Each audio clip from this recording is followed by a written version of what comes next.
Last time in the Boruto anime. Last episode we learned how the gang plan to escape from the prison before Sarada encounters an unfortunate setback in a fight against Benga.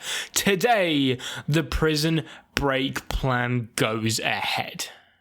Yo, what's going on, Senpai Squad? Welcome back to the Shonen Central YouTube channel. My name is Harrison Senpai, and today we've got the review for Boruto episode 146. Now, before we jump into the review, as always, you guys know the drill by now. Get in that comment section down below. I want to hear you typing away, answering today's question, which is, what's your opinion on Kokiri?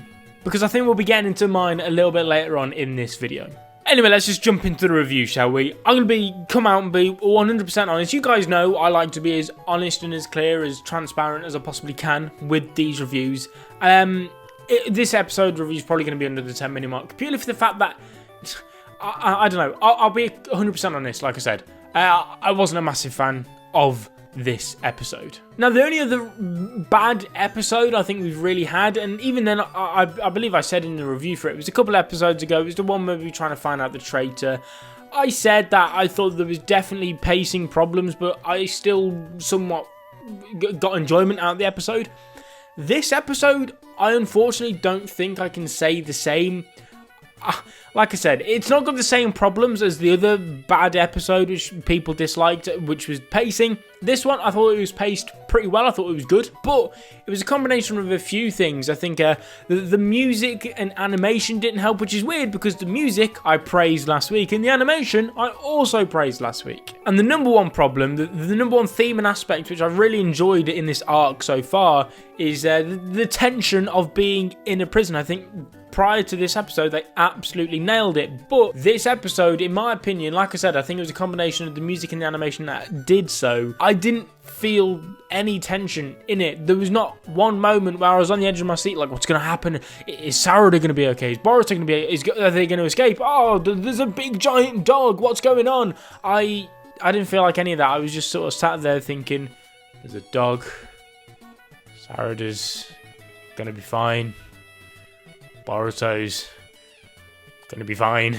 And the animation and music, okay, it's not necessarily, it is quite a nitpick, I suppose you could say, because, I mean, luckily, in the long run, it might become beneficial, because usually the track record is that when there's a quite jaggedly animated, is that even a word? When there's quite a jaggedly animated episode like this, where it's sort of very still frames a lot of the time, like the attacks are sort of quite, they're not very fluid. I think that's the best way to describe it. They're not fluid episodes, they're very blocky and sticky, but track record is when we get an episode like that, it's usually followed somewhat soon, probably next episode, I'd hope, with it being the big final fight of this portion of the arc. I'd hope and you'd expect it to be well animated. So fingers crossed, that's going to be the case. And now here's the thing which I bring up every single episode review, it feels like, and that's the fact that, and I think with only one episode being left of this arc, I can now start to firmly say, you watch me be absolutely proved wrong in the next episode, but I can firmly say now that I think as an extension to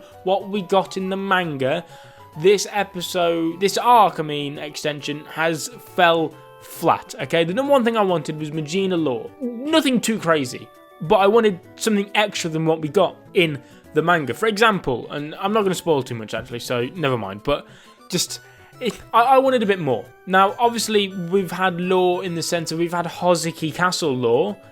Yeah, we have, and I'm not going to turn that away. I think, yeah, cool, I've enjoyed it. How relevant is it? How relevant is Hozuki Castle to the story? And you could argue that the Mujina Bandits are not relevant to the story, but at the end of the day, that's what appeared in the manga. That's what I wanted extended on. And yes, Hozuki Castle was mentioned in the manga, but that didn't need expanding on, in my opinion, okay? I think it was the actual Mujina Bandits themselves that could have done with the expanding.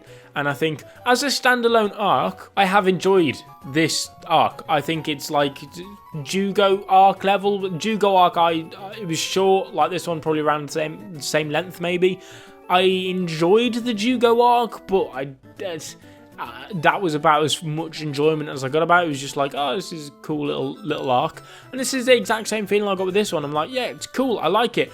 Compared to the most, to be fair, low standards that the anime-only arcs have in Boruto, I think this, as an anime-only arc, has been good. But The only problem is that it's not just an anime only arc. This is supposed to be an extension to the manga content, and that maybe my expectations were just too high. I have to remember that the Mujina Bandits arc isn't this all-powerful, incredible piece of fiction. It's not.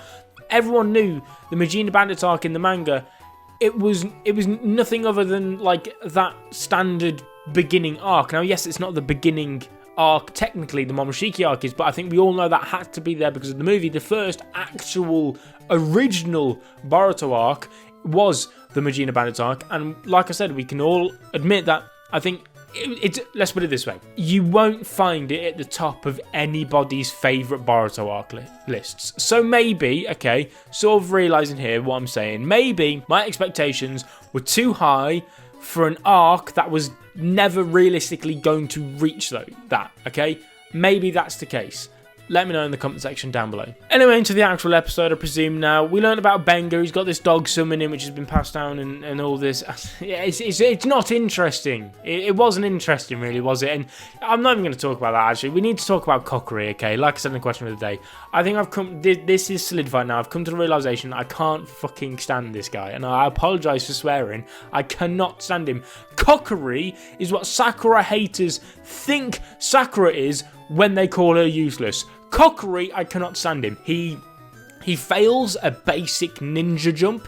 He can't even climb down a ladder. And the best bit, when this happened in the episode, I felt like I was being treated like a child. He runs past the barrier. Well, he steps past the barrier. He starts getting burnt. He steps back and says, oh, that's bad.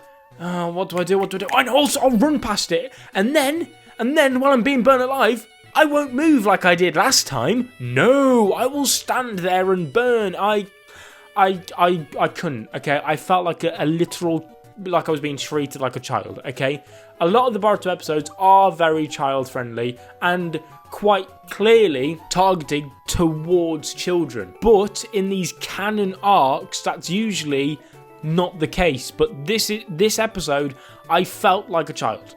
I felt like a child in this episode, in that instance, how they had shown us that he had felt the effects of the jutsu and stepped back to stop the pain, and then literal minutes later he went and repeated the same thing, but rather than stopping it, he just stood there and I don't know. I don't know if he was trying to commit suicide or what. It's just that really annoyed me, that did, and I strongly have come to not like Kokiri. Listen, I think it's safe to say that this review is straight in the heat of the moment, okay? Excuse the pun. I've just finished watching the episode. This is just 100% raw emotion with a few notes, okay? In the long run, I might come to appreciate it, okay? It's just that this episode annoyed me first thing in the morning, okay? Maybe it just woke me up on the wrong side of the bed, I don't know, but it annoyed me. Like I said, it's not going to affect my rating of the arc too much. I've still enjoyed it to a certain extent, like I've already said. It was just that, I don't know, I really don't know. I suppose quick side note was the fact that Tsukio's been released now, and I really hope Benga is actually dead. If he only like paralysed Benga, I'll be quite disappointed, because again, the Mujina Bandits are this quite savage gang, and this guy's the second in command, and I called it how I said that I think he will betray Benga and I think he'll kill Benga. Now, quite clearly, he's betrayed Benga, and I'm hoping he's actually killed him. If Benga wakes up next episode, it's like, oh, my head is killing. Oh, what a hangover that was. Oh, Tsukio's gone. I'm going to be annoyed. Yeah, I don't know. I just feel like all the setup from last episode has been, to some degree, wasted with today's episode, and I think that's exactly where I'm going to leave the review. I understand a lot of people may not agree with me on this, and I feel like I'm going to get quite a little bit of hate on this. Like I said, it's just my opinion. It is firmly 100% just my opinion. I'm not going to say that it was an objectively bad episode, because there's not a word I hate more when it comes to entertainment, which is such a subjective media. There's not a word I hate more than saying something is objectively good or objectively bad in entertainment. Does my head in. Leave a like on this video if you enjoyed. Subscribe if you're not already to become a member of this Senpai Squad. Like I said, make sure to answer the question of the day in the comment section down below. See you guys in another video, but until then, Peace.